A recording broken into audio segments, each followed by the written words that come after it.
قال لا تخافا إنني معكما أسمع وأرى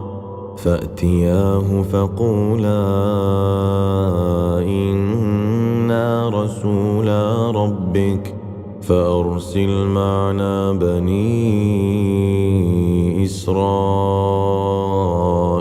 ولا تعذبهم قد جئناك بآية من ربك والسلام على من اتبع الهدى إنا قد أوحي إلينا أن العذاب على من كذب وتولى